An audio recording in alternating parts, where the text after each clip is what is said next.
On this episode of Just Informed Talk, can the claims of two Anons be true that they indeed were the original Q posters, and what does that mean for Q today? Plus, we're going to look at the hilarious events surrounding Nancy Pelosi and the delegation that was heading out of the country, plus much more. Hi, I'm Craig, and welcome to Just Informed Talk. Every time I start by saying thank you to everybody subscribed. If you haven't hit that button, please come here to the landing page, click the big red subscribe button. It helps channel out big time, and make sure you hit the bell for notifications to be notified when these videos get posted. So, here's where we left off. The last place we were at was right here. It was Q Post 2673. It was on January 13th, and we still haven't gotten anything since then. But you guys are going to want to stick around because last year, in January of 2018, on January 18th and 19th, we had a bunch of very interesting posts from Q that could make a lot more sense today, given the nature of how the plan goes. But and then we're going to talk about what happened to Nancy Pelosi and the letter that President Trump sent out while she was basically at the airport on the tarmac, ready to get on a military plane to go to Brussels and Afghanistan and Egypt, and the hilarity that situation left behind in its wake. Now, where we're going to start here is a story I picked up the other day. A lot of people were talking about this and all this stuff, especially on the Anon boards. I've been over on the 8chan boards, and everybody's kind of talking about it. I have my own theories. I'm going to tell you basically what happened. So it's this story that's coming out. It's from this guy, Defango. Now, who is Defango? He's this guy. And what's funny, if you want to see what he looks like, he's actually here, right here in the middle. This is actually live. He's doing a live stream, and that's what he looks like right there in the corner. You guys can kind of see his face. But that is all I'm going to show you of that. I just want to show you what he looks like.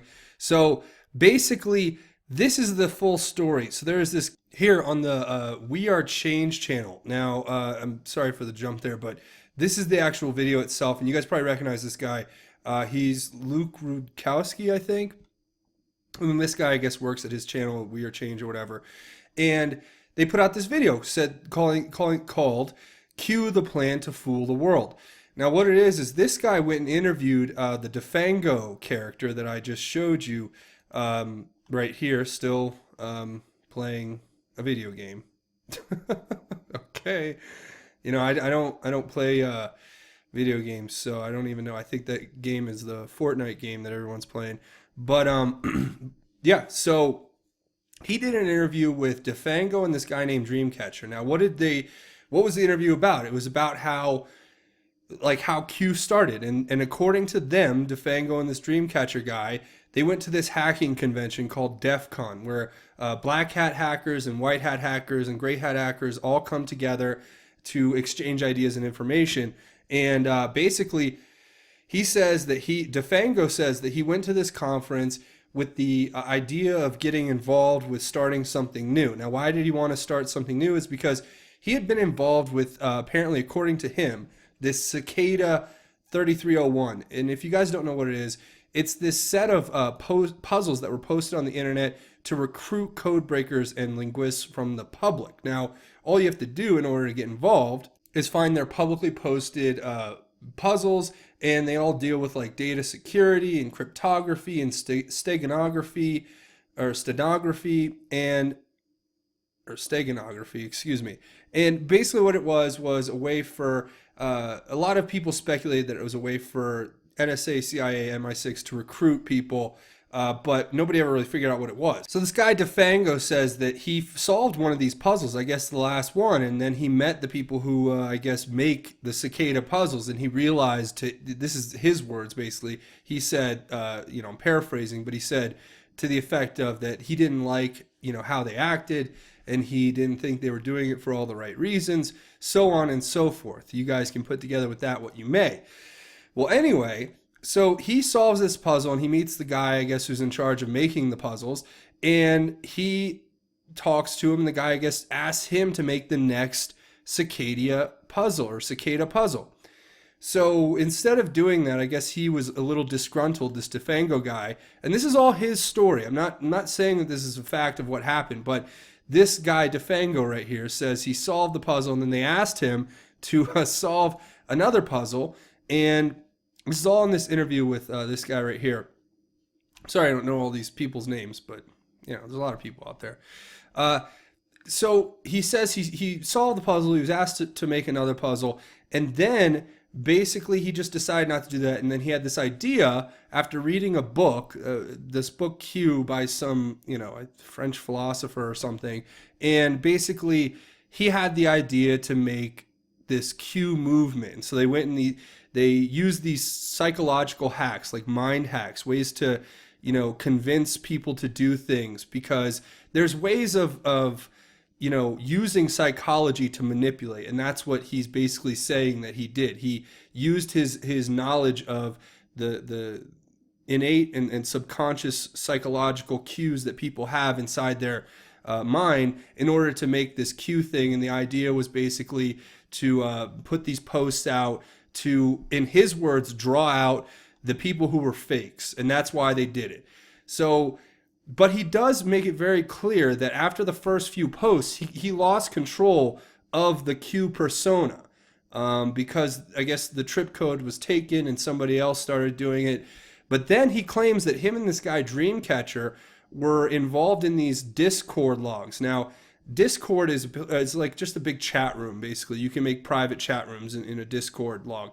And so they say him, this DeFango guy and this other guy say they were inside this Discord and they were helping with the manufacturing of the Q posts, and that's basically their whole story. And now it's been taken over, according to them, by people who are using it to basically make money, and that it's gone out of control, and so they're trying to shut it down. That's their whole side of the story. I'm trying to be fair and balanced and just present it to you.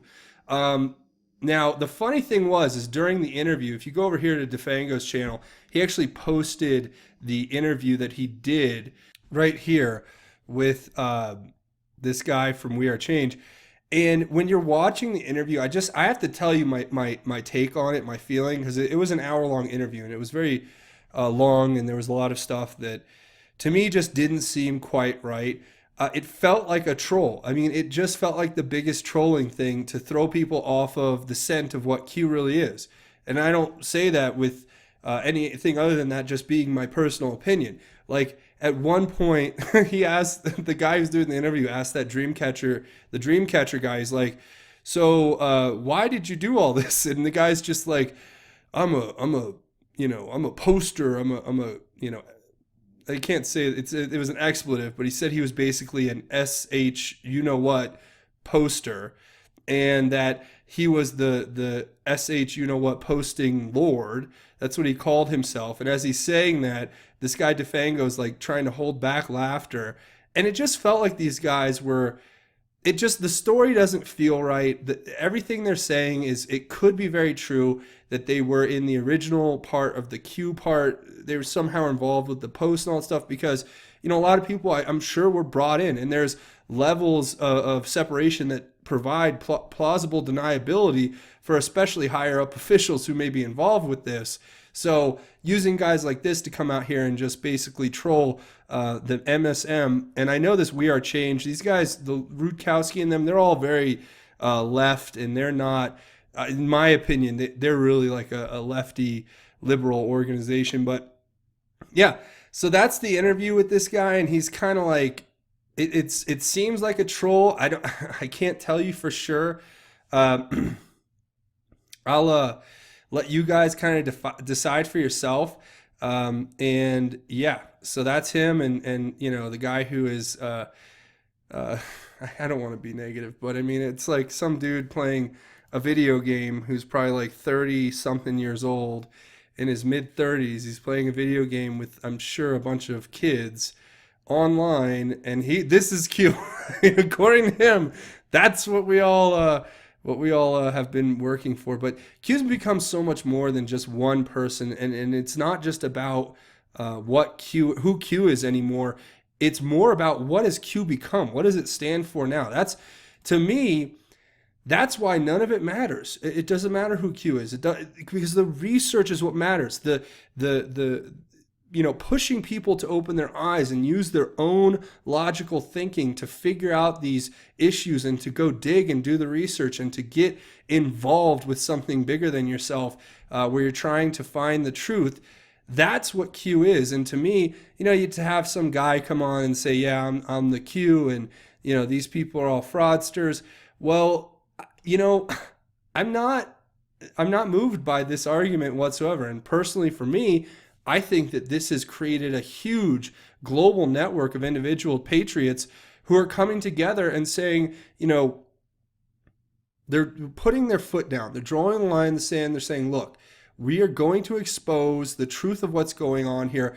And to me, when DeFango and Dreamcatcher and all them are on there talking, the one thing that drives me crazy is that there's no explanation for like the times where President Trump is like doing the air cues, or how the Twitter accounts line up perfectly, the messages that have been given to us by different outlets, different places. That President Trump's Twitter account, at his rallies, in other areas where we've gotten these proofs of Q, basically. And not to mention the foreknowledge of events that may happen. That these things, to me, don't add up to some guy playing Fortnite with a bunch of 9-year-olds. That's just me. I'm not trying to knock the guy. He seems like a nice enough guy, but let's take it with a grain of salt. I mean, he's self-proclaimed. He used to work over on Obama's or root for Obama, and one of them worked for President Trump's campaign, but as in a very low level place, and it just all sounds so weird. It sounds like what they're doing is they're basically just trolling and getting the word out there that they're Q, another diversion, another kind of look over here while something else is happening. And speaking of like the future proving past and things that have been predicted here on Q, let's go back. I want to go back for a second. Let's go all the way back to January 18th, 2018. Now, it's kind of weird how all this happened, right? It's all lining up very similarly. So Q posts here back on January 18th, 2018. Says, are you following the news today? What a big news day. These people are really stupid. This will be the end of the Democratic Party. This will be the path forward with public outrage to jail many so-called untouchables. You, the people, have the power. Down she goes, Q. So, a lot of people are saying a lot of different things on the boards, and they pointed back to these because there are stories already coming out now about Ruth Bader Ginsburg having to go back to the hospital because she has pneumonia, I guess. But this is just a report coming out of the Gateway Pundit. And, this is a new report. We'll see if that has any credence or validity to it. But people were pointing back to these posts saying, it's kind of interesting how all the timing aligns to where we could have some big things coming up in the next day or two. And this was also around the same time as when Q told us about the people meeting in a safe room that was guarded, right? Room 239. And some have basically made the connection that, this is what the planning was all about. The planning was to get these people out, and who knows? I'm going to leave that to you guys down in the comments. Let me know what you think. Obviously, people pointed back to this one from the 19th as well, where it talks about the Judgment Day, and it talks about remembering this day, and it talks about Chuck Schumer living in fear from that day forward after visiting the White House. And it talks about the final clearance being underway. It says, make sure to learn Russian. That's kind of funny. And it just talks about different things, about war games, and talking about how he had to use the bathroom before he left the meeting. Chuck Schumer did. So, and the shot heard round the world. And the list right here with everybody who was involved in this private email scandal that Q has alluded to with this Gmail server. So there's a lot here, and I think that these days are going to co-align with something big, but that might be why we're waiting right now, and there are already big things happening right now. Now, Here was the best of the best for the day. This is one of the best stories. So here's a letter from the President of the United States to the Honorable Nancy Pelosi, Speaker of the House of Representatives. It says, "Dear Madam Speaker, due to the shutdown, I am sorry to inform you that your trip to Brussels, Egypt, and Afghanistan has been postponed. We will reschedule this 7-day excursion when the shutdown is over. In light of the 800,000 great American workers not receiving pay, I am sure you would agree that positioning or postponing this public relations event is totally appropriate. I also feel that during this period, it would be better if you were in Washington negotiating with me and joining the strong border security movement to end the shutdown. Obviously, if you would like to make your journey by flying commercial, that would certainly be your prerogative. I look forward to seeing you soon and even more forward to watching our open and dangerous southern border finally receive the attention, funding, and security it so desperately deserves." Signed, Donald John Trump, President of the United States. Epic, epic, epic, epic. Now, what is this story? If you don't know yet, this is... So anyway, Nancy Pelosi and a bunch of high-ranking Democrats were, and I don't know if it was a mixed delegation, but we're supposed to take a trip, right, from D.C. out to, they were going to go to Brussels, and they were going to go to Egypt, and then they were going to go to Afghanistan. And almost as a response to the letter that was received by President Trump from Nancy Pelosi asking him not to actually deliver the State of the Union address, which is supposed to be coming up in a few days, because of security concerns over the lack of funding from the government, President Trump totally turns it around. And I was wondering when I was going to hear his response, because when that letter went out, when Nancy Pelosi sent that letter to President Trump, and he didn't get on Twitter and like start blasting her for telling him not to give the State of the Union, I knew he was working on something hilariously big and epic, and this was more epic than I could imagine. Now, let's get into the real speculation that's been going on here.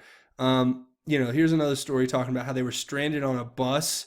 Like this bus right here was just circling around the Capitol because apparently they all got on the bus. They had their bags packed. They were about a half hour away from the flight, or an hour away from the flight to go to Brussels or wherever. And literally, President Trump sends them this letter. So they're sitting on a bus stranded. Here's a video of the Peter Doocy from Fox News, like following them around. But anyway, and the story basically talks about here that she was stranded on the tarmac at the airport, at the military airport, when President Trump canceled her overseas excursion. Now, here's a few interesting points the Anons pointed to. First of all, let's think about this. The 3 destinations that she was set to go to: Afghanistan, Egypt, namely Cairo, and Brussels. What are those 3 places? Well, you have Brussels, which is the headquarters for, you guessed it, the European Union, the EU. And then you have Cairo, Egypt, which is the headquarters for, you guessed it, the Muslim Brotherhood. And then you have Afghanistan, which is, you guessed it, the headquarters for certain deep state individuals. Most of those men and women over there are patriots who are fighting for our freedom.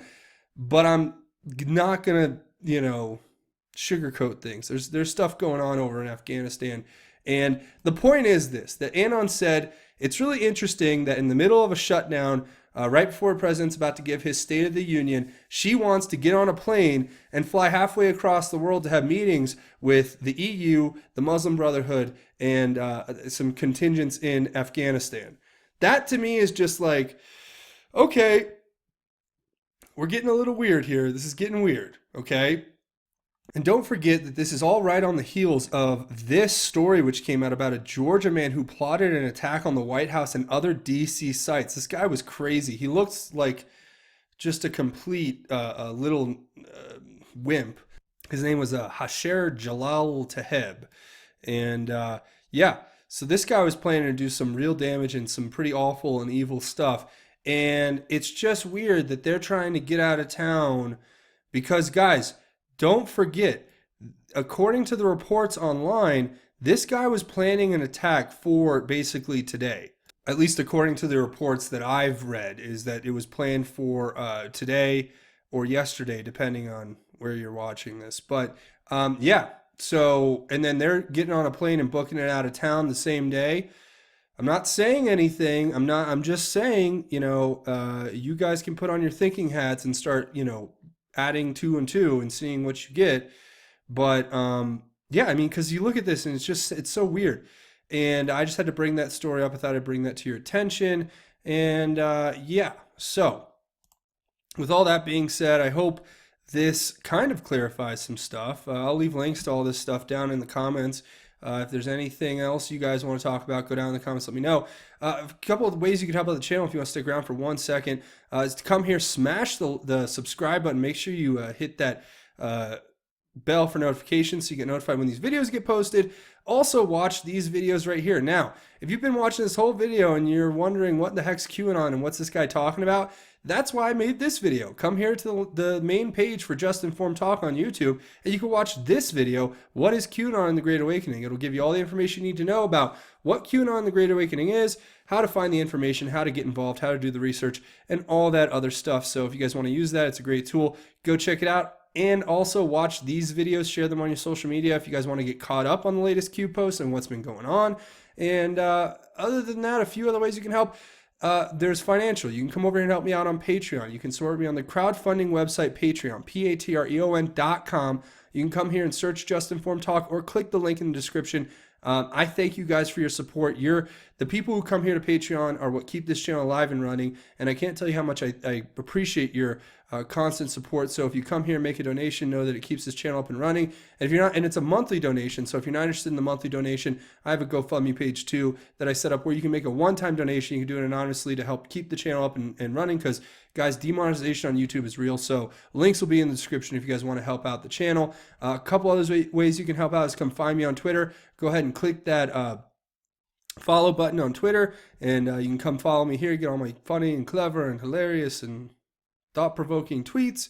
And you can come check out justinformednews.com, the official website for Just Informed Talk, which basically has all the links to the Q stuff, links to news sites, live news, RSS feeds, and different posts from the channel. So you guys can go check all of that out over on justinformednews.com.